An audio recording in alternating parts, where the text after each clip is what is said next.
Olá, meu nome é Paula Castro, eu sou alergista e imunologista aqui da Clínica Cross e hoje no nosso Crosscast eu trouxe a doutora Alexandra Sayuri Watanabe para a gente conversar um pouco sobre anafilaxia, uma reação muito importante que a gente tem na nossa prática. Então, doutora Sayuri, muito bem-vinda. Se pudesse apresentar um pouquinho para nossos ouvintes, que hoje esse episódio é voltado para pacientes.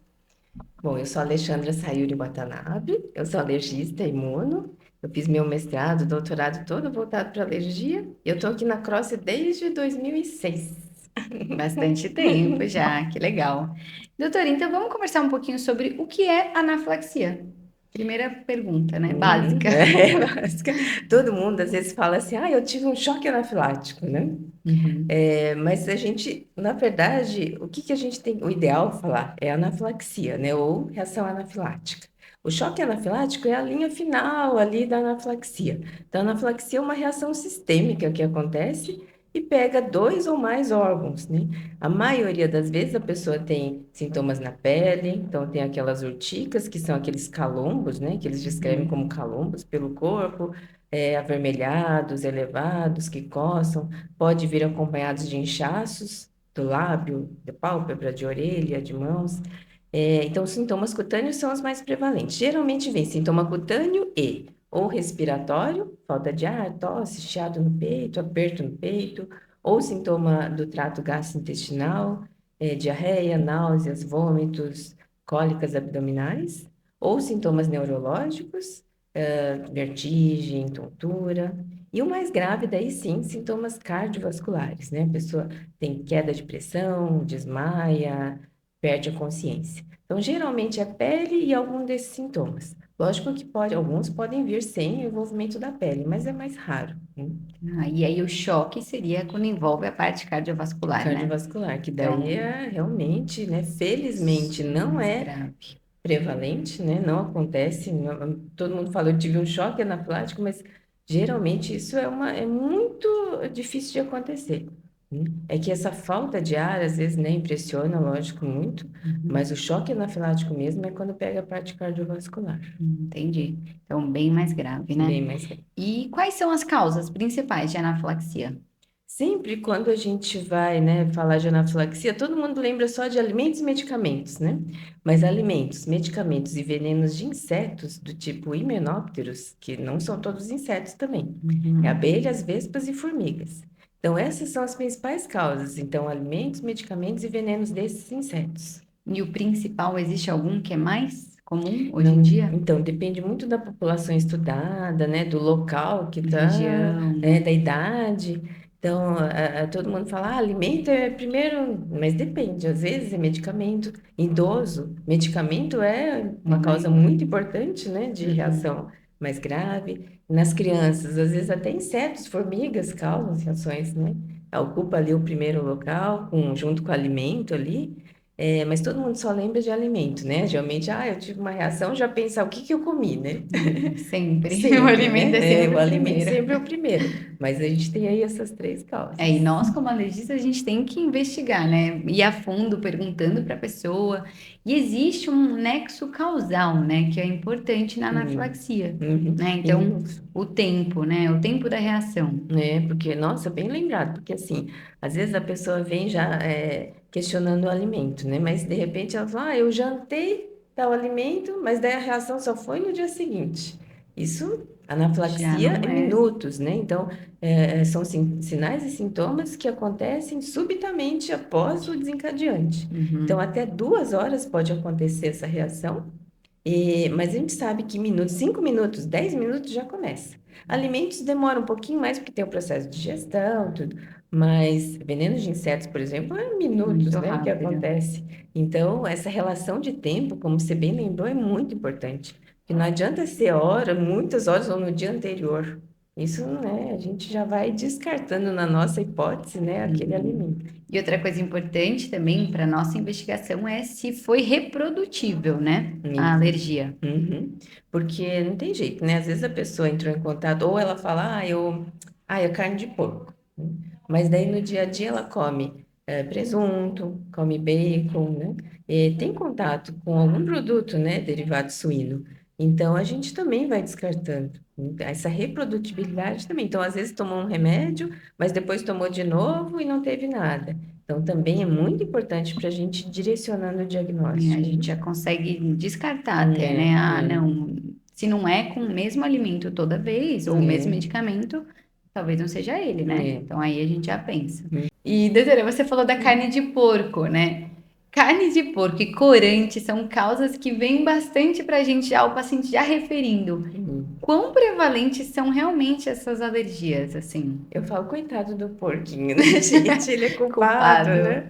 Mas, e até o porco, até ele tem muita semelhança, né, com nós, porque, por exemplo, transplante de fígado, antes fazia, né, até suínos, né? As E, válvulas, né? então, válvulas também, mas, assim, carne de porco não, é um mito, assim, né, coitado do porco, não tem muita relação.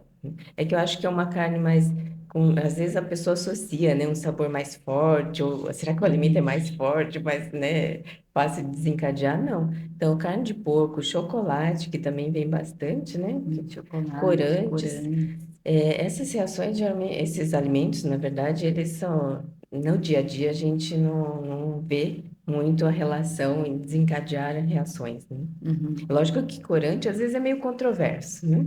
Corante em grande quantidade também pode desencadear, às vezes, um inchaço, um edema, Uhum. mas causando uma reação alérgica, não.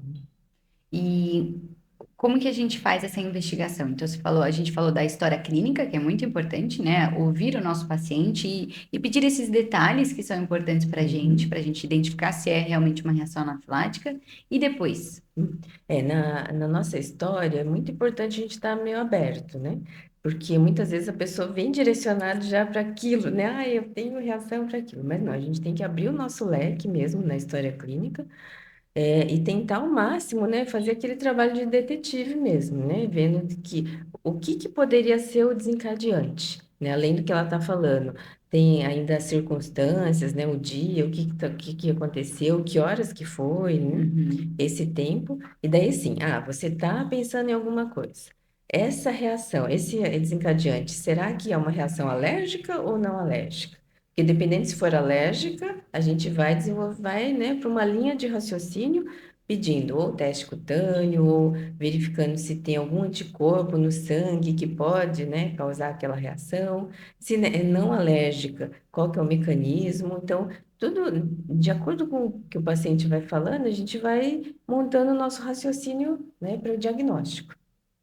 Então, se for alérgico, aí sim, a gente vai realmente na linha da alergia, e daí tem várias coisas para a gente fazer, né? Testes ou exames séricos, mas uhum. sempre baseado na história clínica. Esse é o nosso lema, né? É, Então, a alergia a gente só dá o diagnóstico com a história, mas depois o exame, né? O é, exame sozinho não dá diagnóstico da alergia. não dá diagnóstico. A gente fala que isso é uma sensibilização, às vezes, né?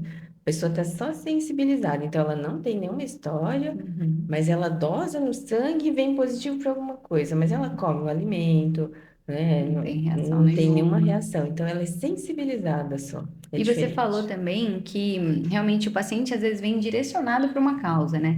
E em alergia perioperatória também a gente vê bastante isso e até os médicos direcionam, né? É, Alergia perioperatória, gente, é a alergia que a gente tem durante uma, ou anafilaxia no caso, né? Anafilaxia durante um procedimento cirúrgico, onde a gente usou vários medicamentos. Então, às vezes, tá infundindo esse medicamento, mas já foram feitos outros que não dá para a gente descartar que não foram os culpados. Então, né, sempre é bom a gente fazer essa investigação, né, junto com o alergista, o anestesista mandar o caso certinho, com todos os medicamentos, justamente para a gente investigar tudo, para não é. ter o risco de ter de novo, né? Isso é um clássico mesmo, né? Porque às vezes o culpado sempre ou eles acham, né, que é um medicamento específico lá, mas não adianta, a gente tem que testar tudo, né, Uhum. nesse tipo de reação, né? Incluindo o É, látex, né, que é incluindo super látex. importante, que é a luva que usa, Uhum, então, né? Até, né, para os desdiamantes, por exemplo, clorexidina, a gente tem que testar, porque a gente tem, né, já relatos de que teve reação a essa pois é. substância, né? Então tem que testar tudo mesmo. Legal, então aí a gente falou sobre o diagnóstico. Quando o paciente chega para a gente com uma história de anafilaxia, o que que a gente tem que orientar para eles, então? Hum. A gente, primeiro, assim, o diagnóstico ele tem que fechar em anafilaxia, né? Porque muitas vezes, às vezes não é, ou é um outro tipo de reação. Ah, então é anafilaxia. Agora, qual é o desencadeante, né? Daí sim, a gente vai partir da história clínica para tentar achar.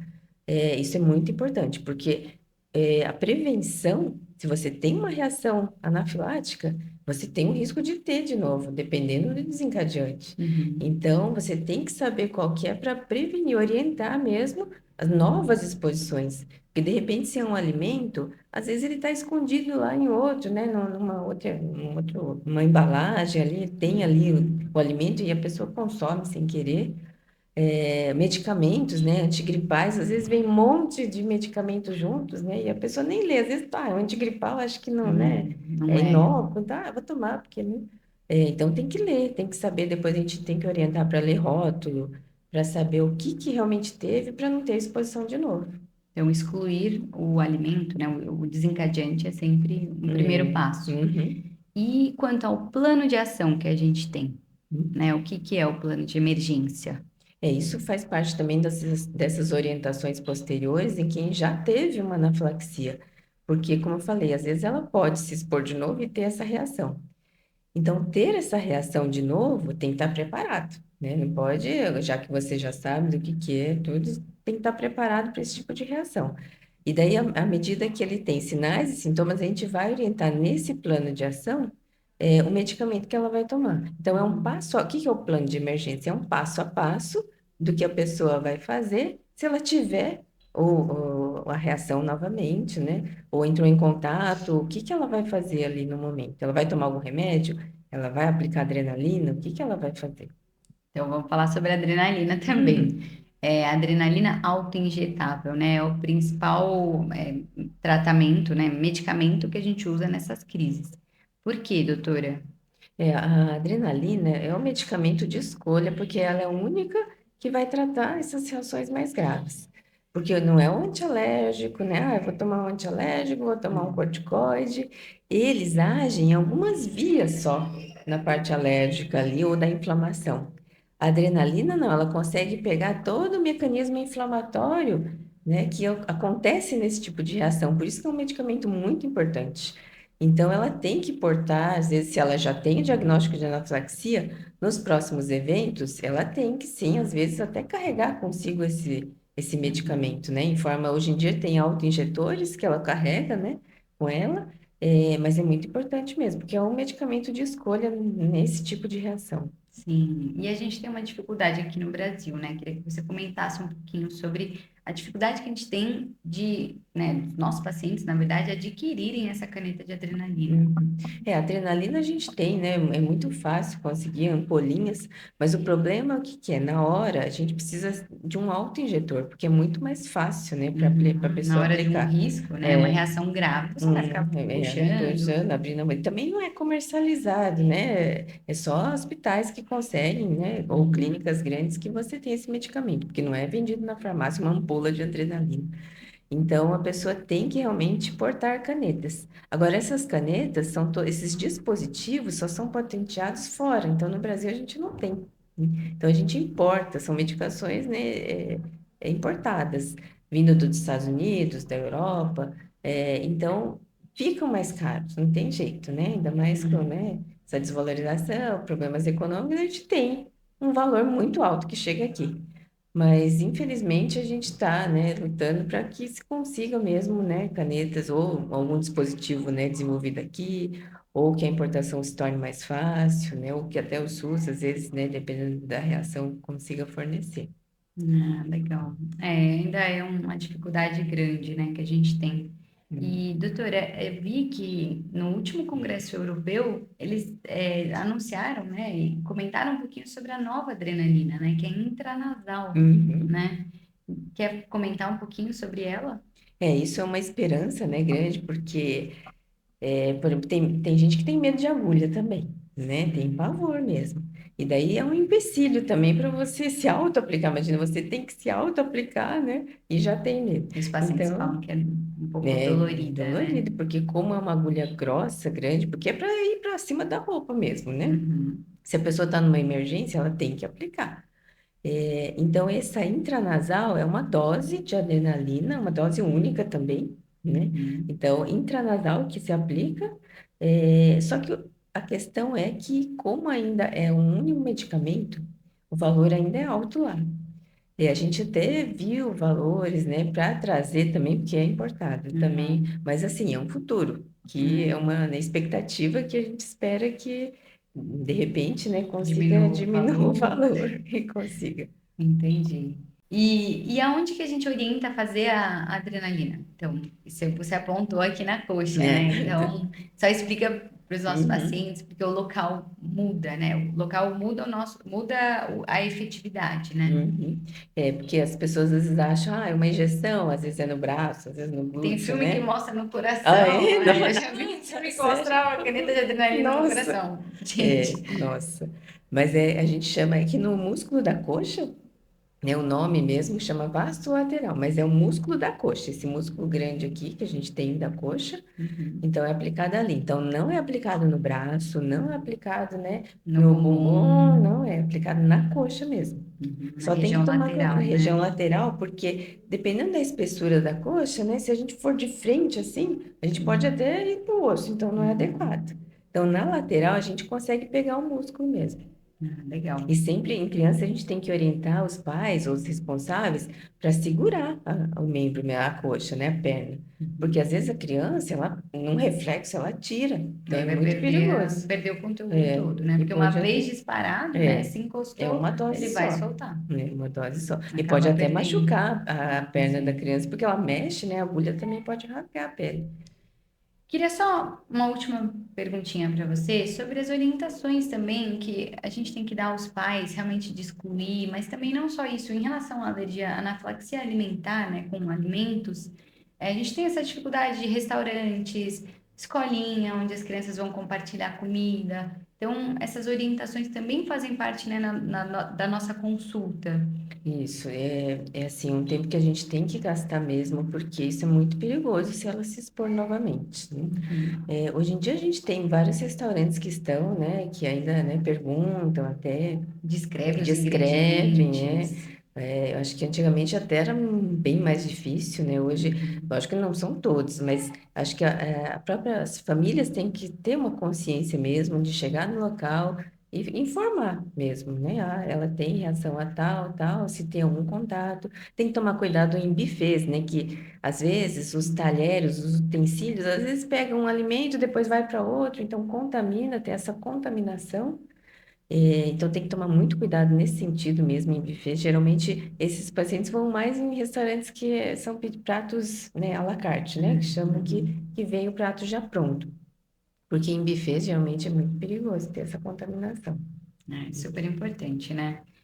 Muito legal, doutora. Adorei a nossa conversa É, sobre anafilaxia. Acho que é um tema muito relevante na nossa prática e, assim, a gente sabe que é uma reação grave, né? uhum, Potencialmente grave. Então, a gente tem os pacientes, a gente sempre gasta um tempo maior orientando e é isso, né? Tem o plano de ação, tem toda essa conduta que a gente tem que seguir. uhum. Agora, doutora, você gostaria de acrescentar mais alguma coisa sobre a anafilaxia? Acho que a anafilaxia é uma das reações mais graves, né? Como você falou dentro da alergia. Eu acho que a gente vem muito para nossa especialidade mesmo, é difícil Uhum. outras especialidades, né? Mas quando diante de uma reação grave, a gente tem que procurar o médico, sim, por Sim. investigar a causa, que é muito importante, porque um evento futuro pode acontecer uma reação grave também. Sim, sim, a gente tem testes, né, exames de sangue, tudo isso que a gente faz aqui Uhum. para até chegar num diagnóstico, né? Sim, E tratamentos também, né? sim. Então tá bom, agora, doutora, a Uhum. gente vai entrar nas nossas perguntinhas Ah, que eu sim. tenho feito para vários médicos aqui. São perguntas rápidas, só para a gente conhecer melhor e até para dar algumas dicas para os nossos ouvintes, tudo É isso. bom. Então, eu queria saber primeiro um conselho de ouro que todo paciente deveria ouvir. Na parte de alergia Tô falando, ou de Qualquer tudo, coisa. de tudo. Se você quiser em outra área, pode ser. Não, não, eu acho que assim, como eu falei, acho que quando a pessoa tem uma reação grave, acho que tem que procurar realmente saber, né? Uhum. Porque essas reações, elas podem ter risco.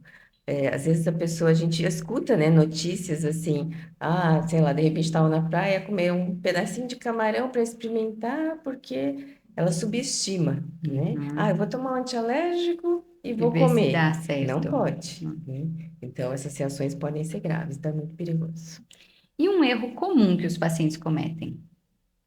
Eu achar que testes de alergias né, serve para tudo e a gente vai conseguir investigar tudo ou achar a causa. Não, a gente tem todo, né, uma investigação diagnóstica aí, importante, partindo da história clínica, não só de testes. Legal.